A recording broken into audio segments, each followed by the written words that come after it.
And would Grant Woodruff come up, please? This is called Bedside Creep. It's made of wood, Lovejoy High School. Your teacher is Jeff Seidel. I have to say that this has been very hard for me to take my eyes off of, because I'm almost expecting this thing, I don't mean to say thing, I mean this sculpture you've created, it looks so full of life, I'm expecting it to start to walk away. It just has energy in it. It's lovely. Could you explain what inspired it? For me, what mostly inspired this piece was I wanted to explore implementing an organic design into a non-organic form. And along with that, I was also inspired by a lot of movies, like sci-fi kind of movies, mostly like John Carpenter's The Thing. I don't know if you've seen that, but I haven't seen that okay. one. If anyone gets that. But I do like sci-fi, and I love fantasy. So I wanted to add that in there a little bit with something you see every day, which a bedside table. So you're saying I'm not off base in seeing this as something that could walk away any minute? Yes. Okay, because that's what I'm just waiting for it. I know the minute I take my eyes off of it, it's going to scoot across the room.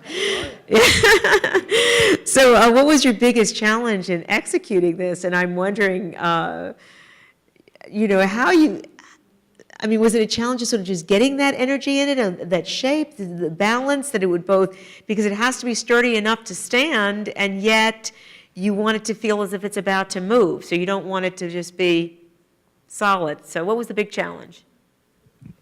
The biggest challenge for me, honestly, was just working with wood, because this was my first time working with wood. And really? Yeah, it's a challenge because it kind of has a mind of its own.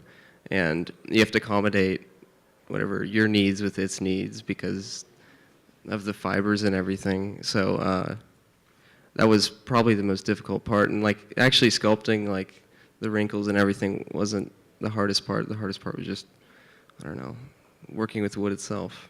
Wow. Well, how did you do it? Was it sort of a lot of sanding, scraping, cutting? And then what is the deal with this little drawing that I keep thinking there's going to be like something magical inside there?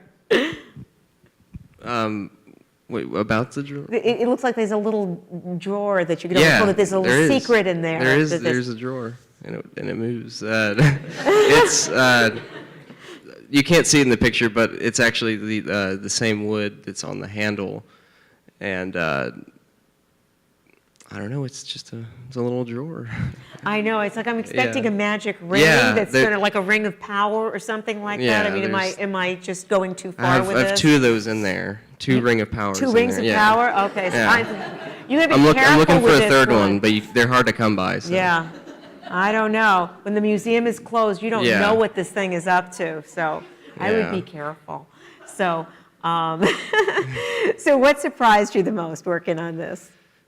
I think what surprised me the most is like,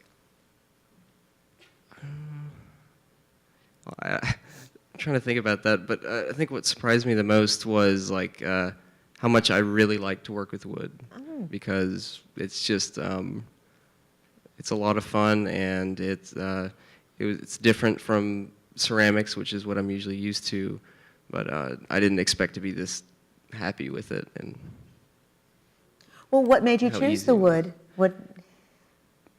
Well, actually, this is kind of a boring story, but my friend had a lot of basswood laying around, so he gave it to me, and it's kind of expensive, so.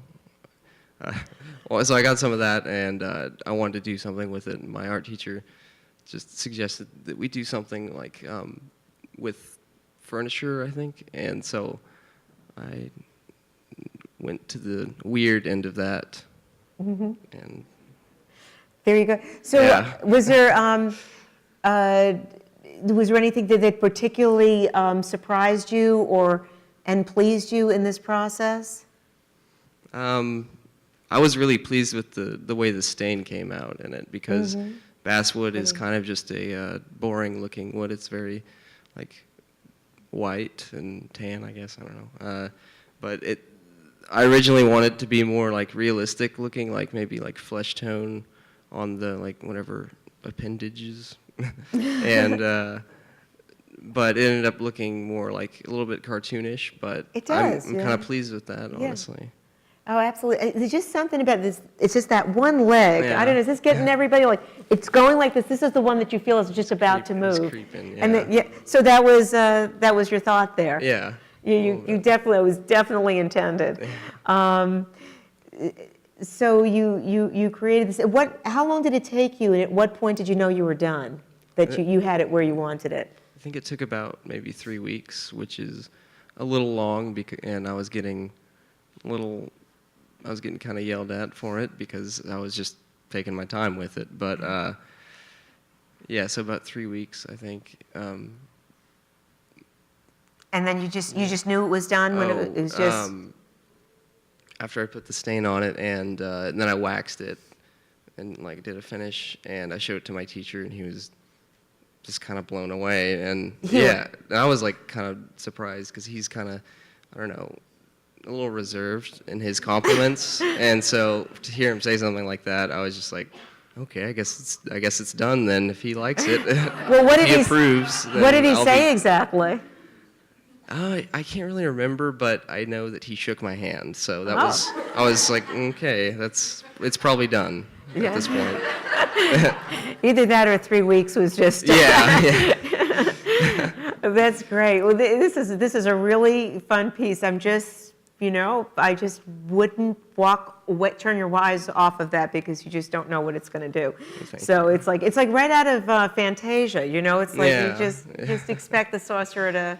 Yeah, exactly, with the hands, definitely.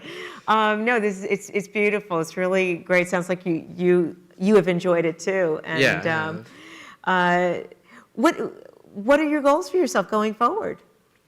I want to continue with art, and I want to go to college in Los Angeles, and I might want to actually delve into doing special makeup effects for movies because that's always been a strange passion for me as a whatever teenager child. So that's I don't know. That's really important for me in life to want to do something with art because it's just such a fun thing for me, and I want to do that. Have you done that kind of makeup for theater or for special effects? Or? It's honestly been just me in my room doing it for myself to take pictures of, and it seems a little embarrassing, but like I haven't really made the next step to getting like doing it for theater or different like videos for, I don't know, but I hope to make that step eventually. Oh, that's great. It sounds like you've got a lot of visions in your head, and these things just come out. And you I mean, we were talking about voice earlier. This again seems like voice. You trusted your voice on this. I mean, you didn't, when you were putting this together, you didn't at some point say, what am I doing? Is this a table? What am I? Yeah. You just knew that this is what you wanted to do, and you went with it. You didn't doubt yourself or question yourself. You just went for it. I knew what I was doing. You did. It's great. As weird as it was, I knew. Well, you must have been very pleased when it was picked. Yeah, I really was. Oh, that's great. So you got a lot of surprised too. Yeah. A handshake. Now you went past the handshake right into the young master. Yep. So that's great, Grant. You did it. You did. And I love the name of it. It's called Bedside Creep because it's the creep. I love it. I love it. I'm a little scared of it, but I love it. So anyway, take good care of those rings of power. You don't know what's going to happen with them. They're tricky. It's with great power comes great responsibility. Okay. Yeah, that is very true. Thank you. Thank you very much, Grant.